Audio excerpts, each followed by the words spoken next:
I've said it before, but I've been really liking the platform Bluesky. It's where I've been primarily posting for more than a year now, as opposed to Twitter. There is no preset algorithm. You have control over what you see on the platform, which I think should be the standard for every social media site, frankly. There's no ads, for now at least. I know they plan on rolling out a subscription service to monetize the site, but we'll see how that goes. And overall, I've just been liking the vibe on Bluesky way more than I ever liked the vibe on Twitter. And it's been really nice seeing the site grow exponentially these last few weeks. What really accelerated the growth was the outcome of the 2024 election. Twitter is going to become pretty much a propaganda machine for the Trump administration, and naturally, a lot of people who don't share the same politics as Elon Musk are not going to be down with that, so they're going to seek an alternative site. But, unfortunately, not everyone hopping over is a pleasant person. There have been quite a few MAGA trolls also coming over to the site. I've mostly been seeing them in the replies under posts made by prominent accounts, like, for example, Bluesky's official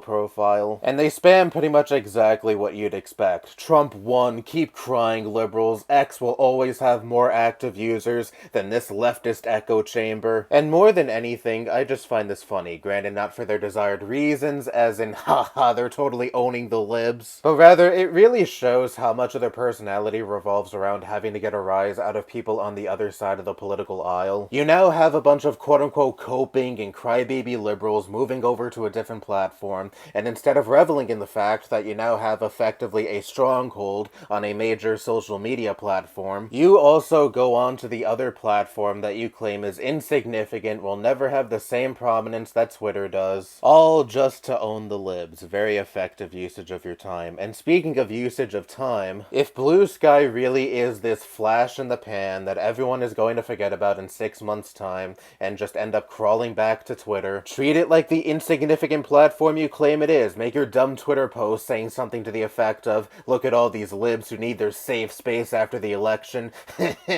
and don't pay any further attention. But you just feed off of negativity. You need your captive audience to give you your little dopamine rush, and if getting your fix now means you have to hop on over to the quote-unquote insignificant platform, then so be it. And I really can't think of a sadder existence than that. You want to know what I do in my free time? I piss people off online.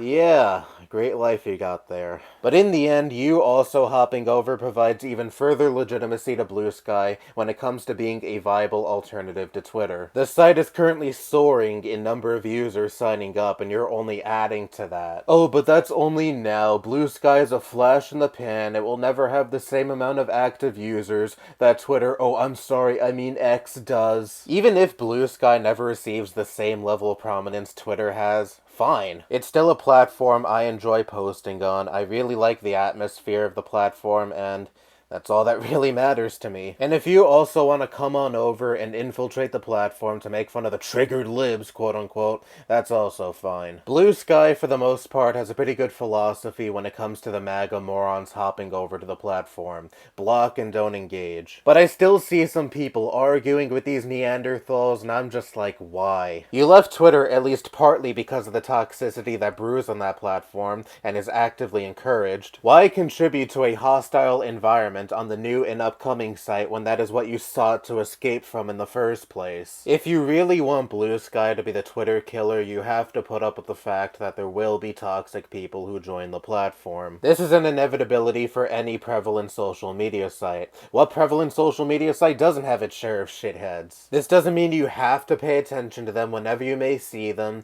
Again, block and don't engage. Let them have their little circle jerk on the site. And if they wind up posting bigoted and vile shit in general, which is pretty much a guarantee with these people, the moderation team will deal with them, which has already been the case to begin with. I don't view these people as anything more than a joke, and that's how you should view these people too. Anyway, I hope Bluesky maintains steady growth. It's obviously going to level out eventually, but if the growth remains steady enough that eventually the platform becomes a serious competitor to Twitter, that would be awesome. Again, even if the site doesn't quite reach the same amount of active users Twitter has, but is still a viable alternative to Twitter with a sizable user base, that's fine enough with me. Free market, baby. Isn't that what you right-wingers claim to love? Oh, and I'm also happy people didn't decide to hop on over to Threads. Blah.